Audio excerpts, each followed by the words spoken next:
Hey folks, not for the first or last time, I am at Boulder Bookstore signing books over here. So if you have a hankering for a signed Poetic Edda, Saga the Volsung, Two Sagas of Mythical Heroes, or even Wanderers, Hall of them all, you can go to boulderbookstore.net at the link you see on your screen or in the description and order yourself one. We even have an option for personalizations, although they can take a little while because I can only come here so often. Well, reach out to Boulder Bookstore if you're interested in one, and for now, all the best. Hi, I'm Old Norse Specialist Dr. Jackson Crawford. This is the next installment in my ongoing free complete course in the study of runes.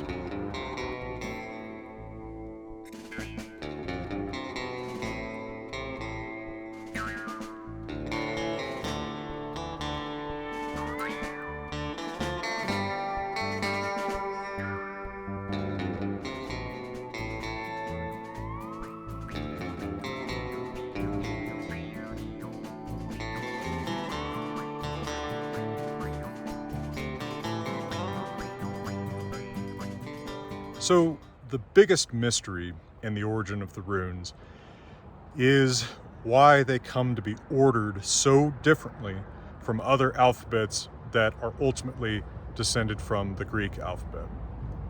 And the order is probably the most distinctive diagnostic feature of runes. You know, sometimes people try to make the angular design the most diagnostic feature, but in fact, runes can be, kind of curved if the carver seems to want them to be. So I don't think that's the most distinctive feature. I think the weirdest thing about this alphabet is its order. But the order is most consistent in the first 8 letters and then gets less consistent in different inscriptions that give the whole alphabet. So people using ancient alphabets, and this starts at least with the Greeks and probably earlier, have a strange predilection to writing out the entire alphabet. You see just abacaderia, as they're called, these lists of the entire alphabet in some of our oldest inscriptions in archaic Greek alphabets. And the same with the Futharks, or runic alphabets. So we have 3 independent inscriptions that give the entire alphabet in order for Elder Futhark times. Of course, by later derived alphabets like Younger Futhark, there's fewer letters, so there's less confusion about it. Bracteates from Vadstena and Mariadam, Sweden, have the order Futhark Hnijeps Tebemelungod. I don't know. I remember these things by making fake words out of these. Note that the B and P are both written as variants of B. I think that's kind of interesting because the P is one of the least used letters in the Elder Futhark alphabet and one that winds up going away in the Younger Futhark alphabet. Note also that we have in these bracteates, which I think are cast from the same original, so they don't have independent source value. They go right to left, as so many old Elder Futhark inscriptions do. The order that I usually quote, which is a little bit different from this, is the order on the Hilver stone from Gotland, now a part of Sweden. It is hard to say how old this is because it is just inscription in rock. It could be pretty darn old, certainly well before 500. This order is Futhark Nijpez Tbemelungdo. So it's different from the Vadstena order inasmuch as the P and the Ash, if that's what that letter really stands for, are reversed, and the D or Eth and O letter are reversed so that the O is final. And then we have the Grimpan bracteate from Sweden, where we get the order Futhark Nijpa Tbemelungod. So it's not complete, or I think there's like a hole in it where some of the letters are so that you can't see all the letters. But as far as it goes, it agrees with then the, I guess it agrees with the Vadstena Mariadam order. All those bracteates, a little bit hard to date, but the bracteates probably tend to being a little bit later Elder Futhark, so that the Silverstone, even without having independent archaeological, carbon dating some organic remains associated with these things, I would still assume was the older one. There's also what looks like the start of the whole alphabet on the Lindskær bracteate from Denmark, where we see Futhark. So we've got, what's that, the first 9 letters at least are in the order that, or 10 letters are in the Futhark. Now, first 10 letters, yeah, are in the order that we would expect, and then we get the E and the L a little early. Maybe the E and the L aren't part of writing out the Futhark order, but it's still interesting to note that those 10 letters at the beginning are the same in all of them, and that the confusion starts later. Now, that's actually not too different from what you'd expect. When kids start learning the alphabet today, you know, they'll often get ABC pretty fast, but if you get, you know, I don't know, like a 4-year-old who's just starting to learn the alphabet, I don't really know what age kids do this because I can't tell what age, I'm age blind. All kids look the same age to me.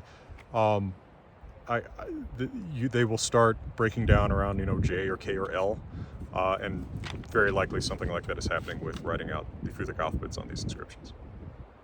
I'll give you a quick word from Grimfrost, come back and talk to you a little bit more about this in a moment.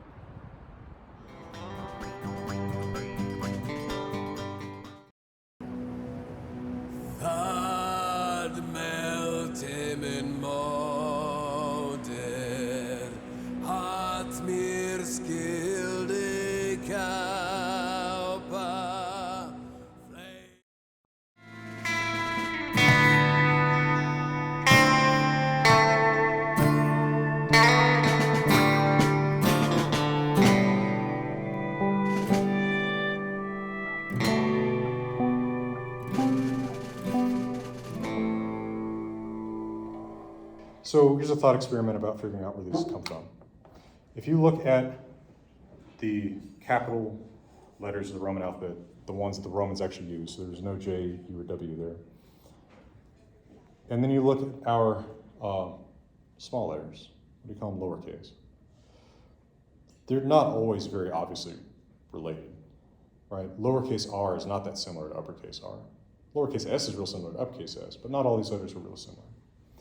If you scrambled the English alphabet, and I did, this is a truly random scramble, I put it in a atmospheric noise thing, would you necessarily know that those small letters were from that alphabet? I think it makes it a lot harder when it's not in the same order. So if we start drawing lines, this is, it's always sunny stuff, right? Calm down and have another cup of coffee. We see, all right, it's scrambled all over the place. Only a few letters look really the same, C, O, P. Most of them are a little less complex, or they're about the same complexity, but the lines are moved. Q, right? R, N. And a few are more complex.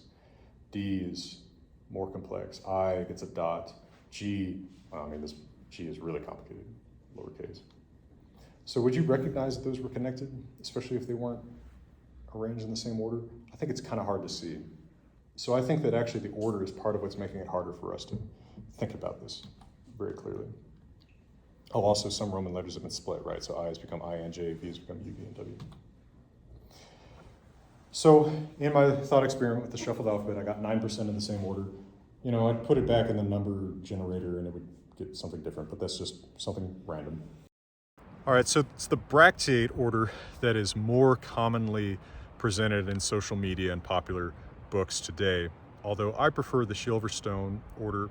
Part of that is that the Anglo-Frisian inscriptions that give Abecedaria, the whole Futhark, give them in an order that gives you the D and the O in that order at the end, although those also give the Ash and the P letter in the bracteate order. So quite possibly there's not some original, you know, canon order except for the first 10 that every single person who reproduces alphabet agreed with. It's still an enormous mystery why the order is so changed.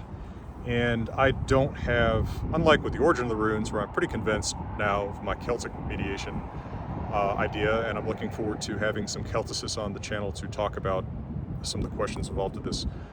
Karina Salomon and David Sifter are going to come talk on Patreon soon about this.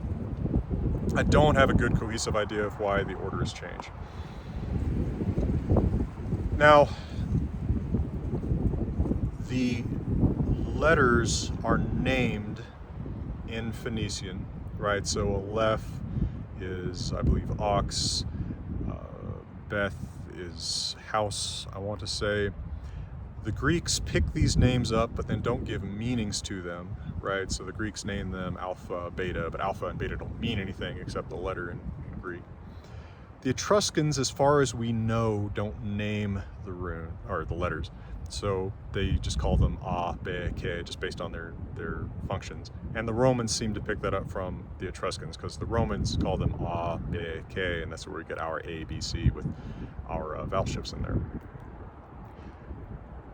It could be that somewhere along the way, whoever reintroduced names into the system, whether it's Celts, and as far as I know, we don't know whether Gauls or Lepontic speakers gave names to their letters, but they could have. So whether it's them or whether it's the Germanic speakers using these as runes who give them names, it is possible that something to do with the names is why they are ordered the way they are, right? There may have been some memory tool that made use of their names. Or my Patreon supporter, Janet, suggested that perhaps and this is an interesting idea, and I don't think I've seen this suggested elsewhere, so I hope she doesn't mind me saying this publicly, but I thought it was a really worthwhile idea to get out there. Possibly if the Gauls have names for the letters, or the Pontic speakers, whoever the Celts are exactly, the Germanic speakers are getting the runes from, and they go in an order like the Greek or Roman or Etruscan order, the ABC order, then the Germanic speakers give them names, but then move the letters to the position in that order that corresponds to their name. So for example, if A means something like money in Gaulish or Lepontic, or as a name that means something like money, they're moving F to the front instead of A because their name, Fehu, reconstruct is the name for that rune in Elder Futhark. I'll talk about the names in another video. Maybe that's why they're moving it. So, ingenious suggestion. I think it's unprovable, like most things are. Maybe unless some Gaulish or Lepontic letter names show up, but it is just an enormous mystery. This order doesn't seem to spell out words other than the very first four letters spell out a word that seems to have a strange place in an alphabet. What's going on? It doesn't seem to spell out, by the way, Gaulish or Lepontic words either. So without having a good, solid idea of why this order is the way it is, I don't want to stand here and speculate at you for another 10 minutes, except to say that I think this is probably the single biggest cryptic enigma in all of rune studies. Why are the runes in the order that they're in? Hopefully I have some more information to share with you again about postulated Celtic links in the origins of the runes soon, with the help of Celticist David Sifter and Karina Salomon. Hope to have some reporting in for you soon on the new inscription, "He is Odin's man," that has been found in Denmark, just announced today as I'm talking about this. So I'm looking forward to hearing a little bit more about that spectacular find. And for now, thank you to Patreon for your continued support in making all of this possible. Everything you see and hear here, as bad as the audio quality might be, everything you see and hear here is thanks to Patreon, and the badness is all thanks to me. And from beautiful New Mexico, I'm wishing you all the best.